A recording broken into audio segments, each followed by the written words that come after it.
El 30 de diciembre de 1991, hace 25 años, dejaba de existir la Unión de Repúblicas Socialistas Soviéticas, la URSS, y nacía Rusia.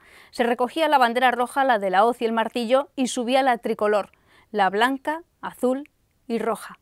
Ricardo Artola, bienvenido. Emilio Cammani. ¿Qué tal, Nuria?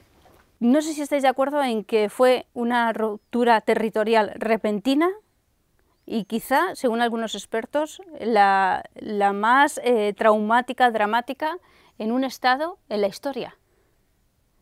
Hombre, está la del Imperio Austrohúngaro, pero es verdad que lo del Imperio Austrohúngaro estaba motivado por la guerra mundial. Así, sin intervención prácticamente de ningún agente externo, sin duda, sí, sí. Y como en un año, más o menos, que se fraguó, sí. Y en un año, de repente... Y que nadie previó. O sea, siempre cuentan en la CIA que de la noche a la mañana un sinfín de sovietólogos y de kremlinólogos, o como se diga, se quedaron sin trabajo. Y merecidamente, puesto que no habían sido capaces de prever lo que iba a ocurrir.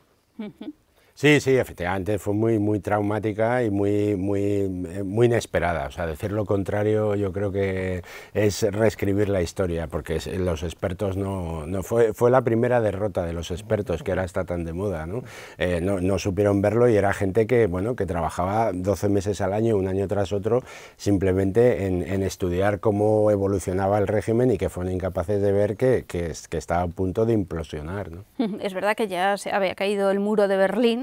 Es verdad que la Guerra Fría quizá ya tocaba su fin, con esto ya definitivamente quedó cerrado ese capítulo, pero nadie se lo esperaba. Hay dos protagonistas, no sé si estaréis de acuerdo, uno es Gorbachov y otro es Yeltsin, en esta caída de la URSS. Sí, dos protagonistas que hacen papeles diferentes. Gorbachov es, por coger un símil español, es una especie de Carrero Blanco que va asumiendo, casi Arias Navarro, ¿no?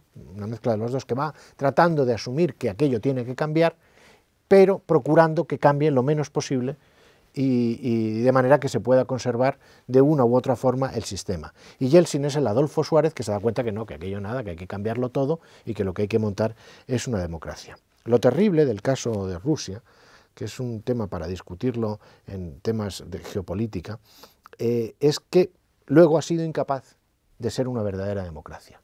¿Por qué? Porque a Rusia se le niega esa posibilidad, ese derecho. En el alma rusa está el no ser nunca un país democrático, como a veces ha dicho de los países de mayoría musulmana. O simplemente es que los protagonistas del régimen no fueron capaces de llevarla a cabo y permitieron que unos mandamases del KGB se hicieran con el poder y lo consiguieran conservar hasta el momento. Pues eso admite varias interpretaciones.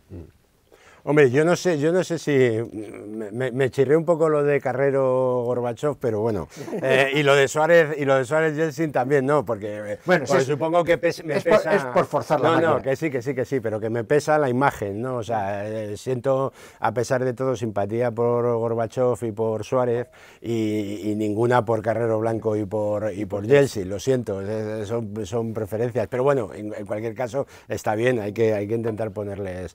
No, evidentemente son los dos personajes que encarnan dentro de la Unión Soviética el cambio, el último zar rojo, por decirlo según cierta terminología, y el primer presidente de la nueva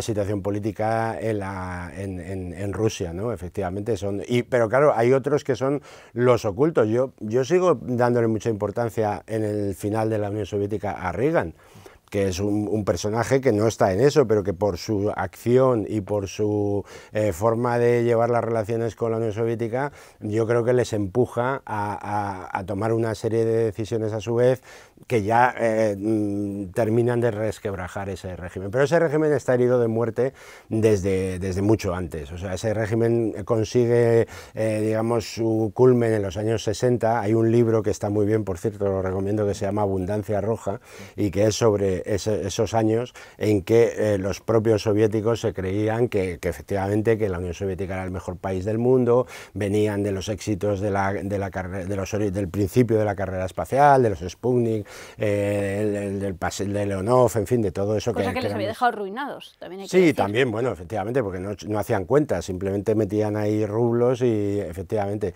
y estaba herido de muerte, o sea, no había una cosa que no conseguían romper, y era el dar de comer de una manera regular y abastecida a toda su población, y de darles unos bienes de consumo mínimos, y eso no se estaba consiguiendo, o sea, y entonces había tocado techo. Yo, aunque sea el ventajismo del que ve la historia claro, desde después, pero ya bueno, que tenemos la ventaja, claro, ya aprovechémosla. que aprovechémosla, pero quiero decir que podría haber ocurrido un año antes o 3 después, pero yo creo que en cierto modo estaba herido de muerte, ¿no? Yo creo que hay el momento clave, que lo estás tú poniendo, es el final de los años 60, cuando me parece que es 1971, cuando la URSS firma la Conferencia de Helsinki de los Derechos Humanos. Sí. Entonces, de alguna manera, la URSS se ve acorralada, tiene que ir a la convivencia pacífica, ha renunciado ya definitivamente a exportar la revolución a todo el mundo, y entonces hay que convivir, y no puede mantenerse al margen de esa conferencia de Helsinki de los derechos humanos, porque su clientela en Occidente es pro derechos humanos y no puede defraudarla. Y en el momento en que los derechos humanos empiezan a entrar en la Unión Soviética a través de eso, empieza a socavarse el terreno y a perder esto. Simbólicamente fue en 1972 cuando Bobby Fischer le gana a Boris Spassky el Campeonato del Mundo de Ajedrez, que fue visto desde Occidente, donde el ajedrez es un deporte pues minoritario, que tiene el interés que tiene, pero en la URSS eso fue un cataclismo, en el sentido de que es que ellos eran los más listos, ellos eran los que sabían jugar al ajedrez. Y viene un americano loco al que en los Estados Unidos nadie le había hecho ni caso, y él solito se carga a toda la armada soviética. Y eso fue, por eso digo, ese empezar a faltarles la tierra debajo de los pies fue a principios de los 70. Es verdad y el 68 en Praga. En Praga, Checoslovaquia. Quiero decir que no es lo mismo, aquí hemos hablado en otra ocasión de Hungría, no es lo mismo los levantamientos de los años 40 en Alemania, de los 50 en Hungría, a pesar de todo, que ya el 68, que es una fecha muy tardía y en la cual hay mucha gente que había aguantado, pues algunos tapándose la nariz, pero que ya eso, digamos que es un bicho demasiado... La intelectualidad comunista occidental se borró de la... O sea, yo creo que, por ejemplo, el eurocomunismo tiene, de cierto modo, sus raíces en Praga. Entonces, claro, los comunistas siempre han sido muy cuidadosos en querer tener de su lado a intelectuales, compañeros de viaje o como quieras llamarlo, que suscriban eso, y lo han hecho muy bien. Lo han hecho muy bien en la Unión Soviética, en los países del Este, en Cuba, bueno, donde había comunistas hasta en Estados Unidos. Claro, sí. Entonces, yo creo que el 68 fue una puntilla importante que no hay que olvidar. En esta película ha habido como un bueno o un malo, que el bueno vamos a decir que es Gorbachov, Premio Nobel de la Paz, y el malo, o el que no tiene tanta simpatía, es Boris Yeltsin. Pero en cambio es más libertario Yeltsin que Gorbachov.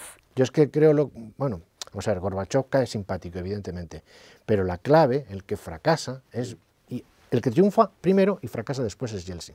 Si os acordáis, cuando el golpe de Estado se lo dan a Gorbachov, que ni se entera. Sí, y está en Crimea, ¿no? Está en Crimea, preso en su residencia oficial, y es Boris Yeltsin el que se sube al tanque, la famosa imagen, y aborta el golpe de Estado y trata de llevar a la Unión Soviética, a lo que era la Unión Soviética, a una verdadera democracia. O sea, triunfa abortando el golpe de Estado, pero luego fracasa en su objetivo. Que fuera el vodka el culpable, o que la tarea fuera excesivamente grande para este hombre, pues es posible. Pero yo creo que Boris Yeltsin tiene su grado de atractivo en la medida que es el hombre que intenta conseguir que Rusia sea una democracia y luego fracasa en conseguirlo. Eso es una de las claves quizá que hay que analizar. ¿Por qué no consigue ser Rusia una democracia y no lo consiguió? Es verdad que no fue bien visto por los rusos el propio golpe de Estado, porque ellos estaban acostumbrados a un Estado que los mantenía. Que bueno, en las circunstancias o en el nivel que estaban, pero por lo menos no les faltaba de lo que ellos creían que era suficiente para vivir. Bueno, justito. Muy justito, pero estaban acostumbrados a eso. Sí, sí. A ver, yo nunca he sido partidario de la tesis que dice que hay unos pueblos en los cuales se da mejor la democracia o se puede dar la democracia y otros en los que no. Yo creo que si tú propicias las condiciones, se ha visto, nosotros mismos no éramos a la altura de 1975 un pueblo que pudiera vivir en democracia, no fastidiemos. Y hoy en día, vete tú a decirle a los españoles que eso no es así. Vamos, yo creo que la gente saldría a la calle para defender ese estatus. Entonces, lo que pasa es que evidentemente las trayectorias históricas influyen y el autoritarismo extremo de Rusia y luego la Unión Soviética, pongamos desde 1900 a 1989, pasa una factura, pero si aquí habíamos tenido la democracia de Primo de Rivera, la dictadura de Primo de Rivera y la de Franco, que no son equiparables, digamos, ni al zarismo ni al estalinismo, y luego no pasa nada, yo creo que también podría darse. Lo que pasa es que, bueno, pues las circunstancias no han sido propicias para eso, ni lo han sido en los países árabes, efectivamente, pero si se apoyan, igual que se apoyó la recuperación económica en Europa por el Plan Marshall después de la Segunda Guerra Mundial, florecería la democracia. No hay ningún gen que a los rusos les impida vivir en democracia, vamos. Ricardo Artola se ha hecho neoconservador. Esa es la noticia del vídeo. En fin, las consecuencias de esta disolución de la Unión Soviética fueron para unos estados, para unas repúblicas muy dolorosas, en el caso de Yugoslavia, para otros los llevaron mejor, ¿no? Bien, el tema de cómo es el mapa de Rusia o de la Unión Soviética, yo siempre lo comparo al latido de un corazón. O sea, empieza así, empieza a extenderse y de repente vuelve a contraerse. Y está siempre así. Entonces, si ves los mapas, si coges una sucesión de mapas históricos de Rusia, vas viendo eso. Entonces, de repente las fronteras prácticamente llegan hasta Berlín, ¿no? Y más allá de Berlín, y conseguimos, y de repente otra vez vuelven a contraerse. Es la consecuencia de un territorio que no tiene fronteras naturales y que concibe su seguridad, eso le pasa a Putin y le pasaba a Pedro el Grande, conciben su seguridad en tener cuanto más terreno mejor, poner cuanto más distancia mejor. Y en ese sentido, la pérdida de esas antiguas repúblicas socialistas soviéticas convertidas en países independientes supone un trauma terrible no digo para todos los rusos, pero desde luego sí para la élite que gobierna. Y todo el esfuerzo posterior es a recuperar de alguna manera eso. La guerra de Ucrania es eso, la influencia que va ejerciendo sobre Georgia, sobre el Cáucaso, sobre los Tayistanes, Turkmenistanes y Kirguistanes y todos estos, las repúblicas bálticas, todo ese deseo de influir en esos países es por motivo de esta manera ancestral de concebir su propia seguridad. Por eso la independencia de estas repúblicas fue para Rusia mucho más traumática de lo que lo hubiera sido para cualquier otro país, porque no es solo que pierdes territorio, es que pierdes seguridad. ¿Y Ricardo? Sí, yo creo que incluso diría más que de alguna manera está inscrito en los genes rusos, porque no inscrito en los genes, es una metáfora obviamente, pero me refiero a que se transmite la idea de que Rusia es un gran país, ¿no? Y que lo ha sido a lo largo de la historia, y cualquier pérdida de influencia o sensación de ahora somos un país de segunda es algo que se vive muy mal, me da la impresión, a nivel de piel y de la calle, y del ciudadano de la calle, que estaría dispuesto a renunciar a otras cosas de su propio bienestar que otros no lo haríamos por el hecho de que fuera un país importante. Entonces, de primera, y una potencia que le hace frente, y eso también tiene mucho que ver con lo que decíamos de apoyar a un líder fuerte que lo ha tenido Rusia durante todo el siglo XX. Sí, Putin ha dicho de esta disolución que es la mayor catástrofe geopolítica del siglo XX. Para ellos es posible. Para ellos es posible. Claro, el nuevo o el actual Pedro I. Bueno, pues Emilio y Ricardo, muchísimas gracias. Gracias a ti, Nuria.